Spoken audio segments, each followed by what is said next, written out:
Assalamualaikum warahmatullahi wabarakatuh. Alhamdulillahirabbil alamin wassalatu wassalamu ala asyrofil anbiya'i wal mursalin wa ala alihi wa sahbihi ajmain amma ba'du. Marilah terlebih dahulu kita panjatkan puji syukur kehadirat Tuhan yang Maha Pengasih yang telah melimpahkan rahmat-Nya kepada kita sehingga pada hari ini kita dalam keadaan yang sehat walafiat.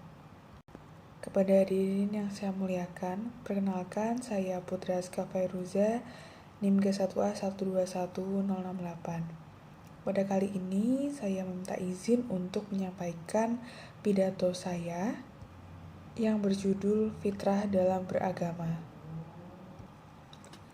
Agama dan manusia merupakan dua sisi mata uang yang tidak bisa dipisah antara satu dengan yang lain.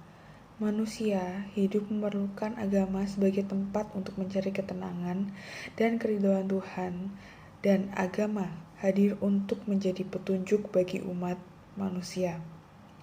Menurut ajaran Islam, agama berarti suatu peraturan atau penetapan Tuhan yang membimbing umat manusia kepada akidah yang benar, ibadah yang baik, dan muamalah yang baik pula.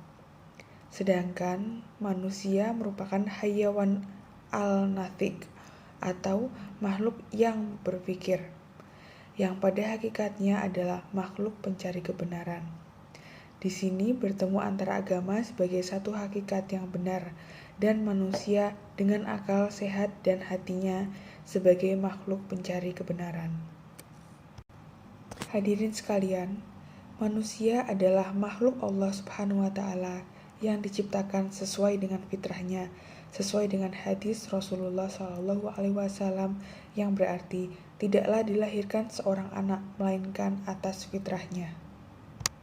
Dalam hal ini, Profesor Quraisy Shihab mengartikan fitrah itu sebagai agama yang benar, kesucian, atau asal kejadian.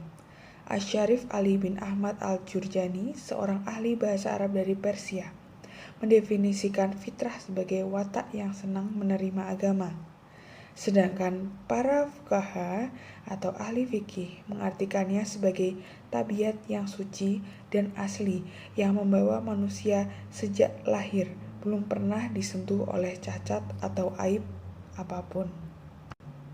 Hadirin sekalian, di antara fitrah manusia itu adalah beragama, mempertahankan hidup, melanjutkan jenis, mempertinggi taraf hidup, rasa keadilan, ingin senang, ingin selamat, ingin bahagia, ingin hidup bersama, ingin berkuasa, ingin kaya, ingin baik, ingin dihargai, dan lain sebagainya.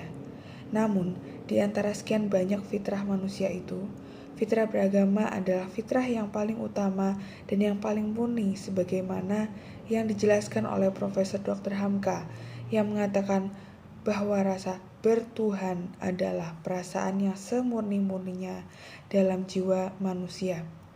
Sedangkan Sayyid Sabiq mengatakan fitrah keagamaan adalah satu-satunya fitrah yang membedakan antara manusia dengan hewan, yakni insting keagamaan atau religious instinct.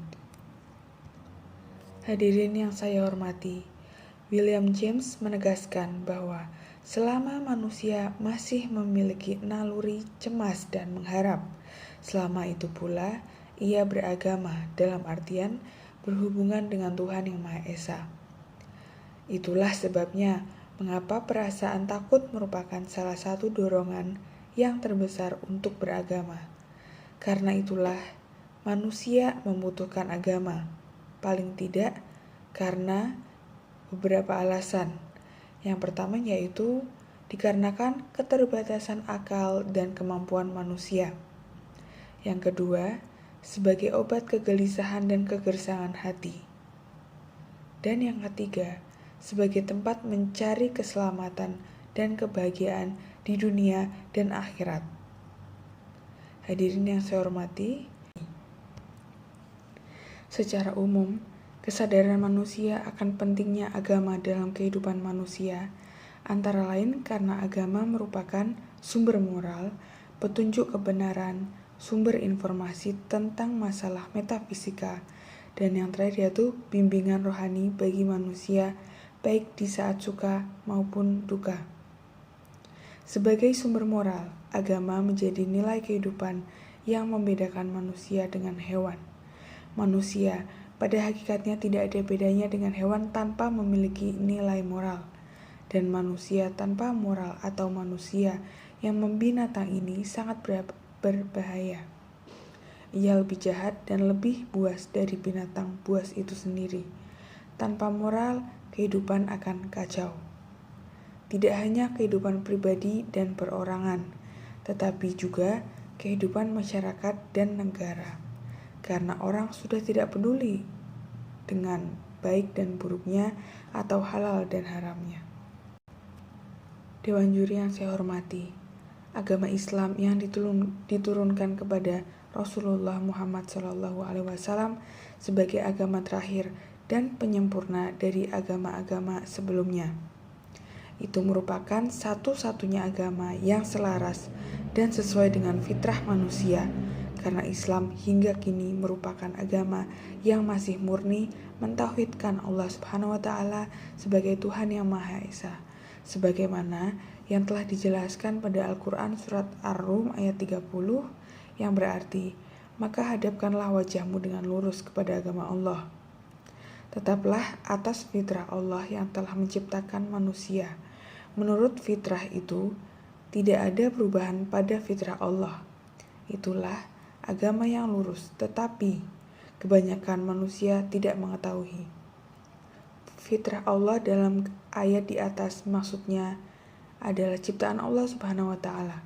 Manusia diciptakan oleh Allah Subhanahu wa Ta'ala, mempunyai naluri beragama, yaitu agama tauhid. Kalau ada manusia tidak beragama tauhid, maka hal itu tidaklah wajar. Mereka tidak beragama tauhid itu hanyalah lantaran pengaruh lingkungan. Sebaliknya, jika ada yang beragama selain beragama tauhid, berarti agama tersebut tidak sesuai dengan fitrahnya sebagai manusia. Sekian dari saya, apabila ada salah kata saya mohon maaf. Wassalamualaikum warahmatullahi wabarakatuh.